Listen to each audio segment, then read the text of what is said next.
Sí, una de las producciones que han hecho los tribunales, los magistrados que pertenecen a los tribunales, es lo que se denomina doctrinas, que son reflexiones amplias que han hecho todos los tribunales a lo largo del país y además tienen una bondad, y es que para la realización de estas dos doctrinas se citó a todos los colegas que quisieran aportar. Y una de las más valiosas, pienso, es la doctrina número 3 que se refiere al consentimiento informado, que entre otras cosas, cuando uno mira las estadísticas de denuncias de colegas en los tribunales, es la que más alta incidencia tiene. Entonces, por eso me parece valioso poder reflexionar sobre la doctrina 3. Duramos 2 años puliéndola con la participación, insisto, no solo de los magistrados, sino de muchos de los colegas a lo largo del país. Y pienso que vale la pena tomar esencias, partes esenciales de esa doctrina para ampliar la reflexión sobre ella misma. Una de ellas tiene que ver con este párrafo que te voy a compartir. A ver, dentro de las competencias que debe tener todo psicólogo está la competencia ética. De esta manera, su actuación, independiente de lo que señale la ley, se debe ceñir a los principios éticos que signan su actividad profesional e investigativa.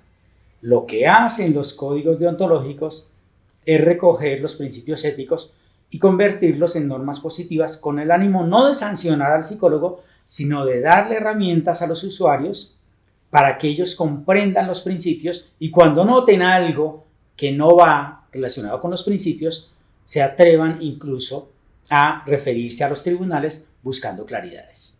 Bueno, fíjate, Pablo Daniel, que obviamente ustedes lo tienen clarísimo, el consentimiento informado surge en la medida en que se va reconociendo, de hecho, el derecho de la autonomía al usuario. Fue muy significativo en medicina.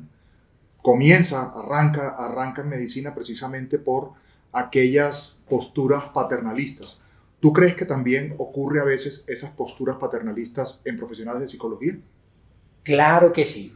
Decimos en todo lo largo de nuestra formación que el psicólogo no debe aconsejar, por ejemplo. Sí.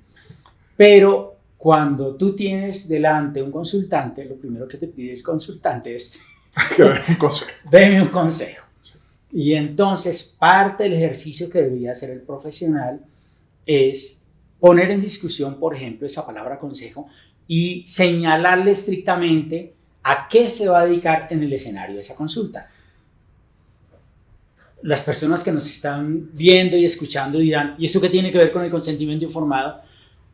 Pues tiene que ver en que el consentimiento informado protege principios que tienen que conversarse con la persona que viene a consulta que no sabe de esos principios y es el profesional el que tiene que decir, mire, para proteger la autonomía suya, yo voy a obrar de esta y de esta manera. Y una de las maneras en que voy a obrar para proteger su autonomía es no darle consejos.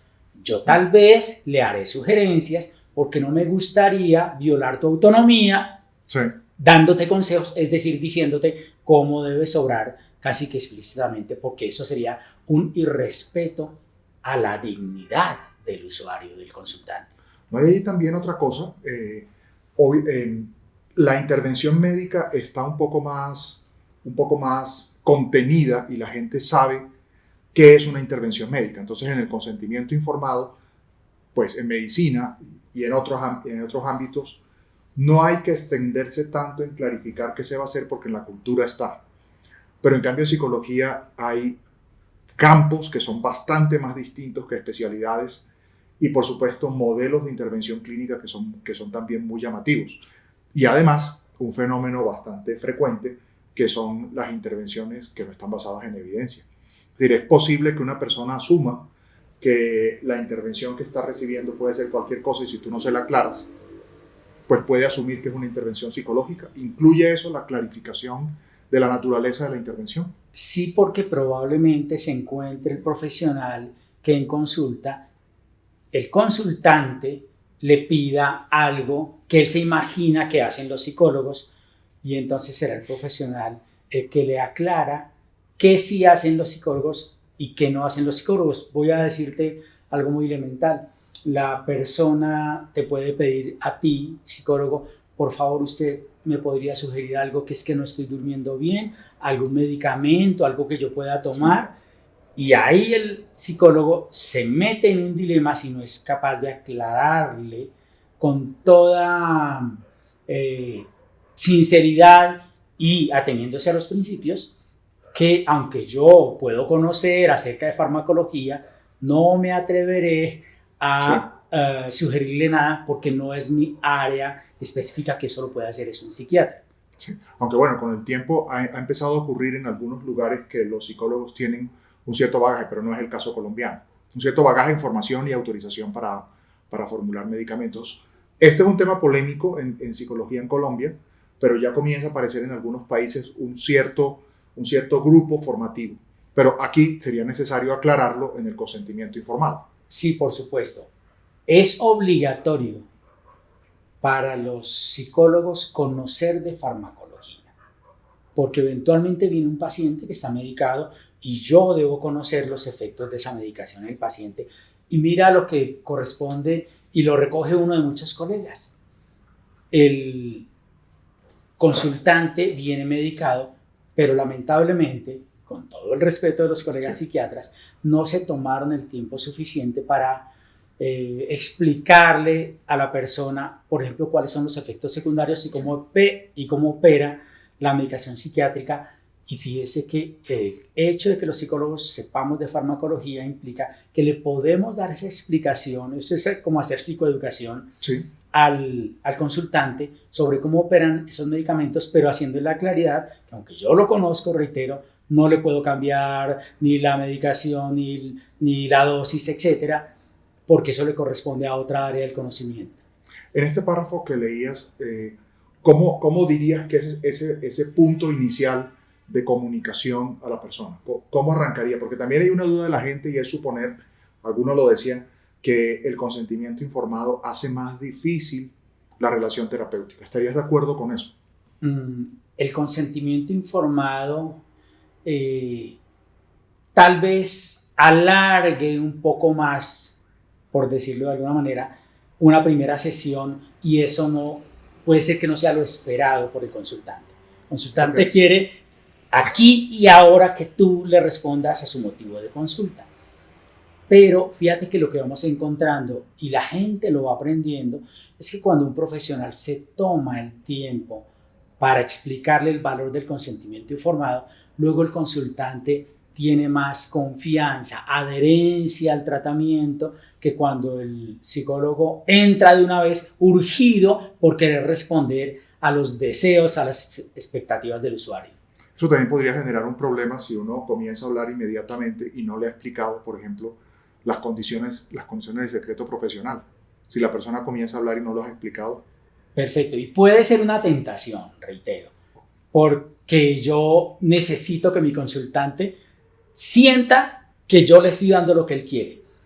Pero una de las cosas del profesional es justamente no necesariamente responder a la expectativa del usuario, sino aclararle que aunque la conoce, nos vamos a tomar un tiempo valioso para que el consultante pueda conocer cómo opera la psicoterapia, cómo operan las terapias en general, cómo opera la terapia en particular de quien lo está atendiendo, y pueda hacer mejor adherencia al tratamiento. Es decir, incluiría, dentro de la doctrina que se nos ha explicado, incluiría la explicación de las características de la intervención, la formación del terapeuta, e incluso desmenuzar cuál es el tipo de intervención que se va a hacer. Sí, brevemente, en unos términos sencillos que los entienda el consultante, pero además poderlo hacer, insisto, permite que el consultante sepa cuál va a ser su rol y que no va a ser un rol pasivo, y de nuevo, que no tiene que esperar lo que le pidieron los consultantes. Denme unos tips para. No se trata de dar tips para, sino de involucrarlo en un proceso en el que él tiene mucho que hacer para poder que el proceso sea exitoso. Incluso es problemático el reconocimiento popular de una intervención psicológica en el cual no se distingue las terapias no basadas en evidencia o incluso los modelos que algunas cosas han llamado de intrusismo, los modelos como de búsquedas espirituales y cosas de estas, que no son psicológicas, pero que a veces en la cultura aparecen englobadas dentro de una intervención psicológica en la mente de la gente. Sí, claro que sí. Y parte de lo que se le sugiere a los colegas es justamente eso. Tómense por favor el tiempo, hagamos psicoeducación, hagamos cultura de terapia psicológica.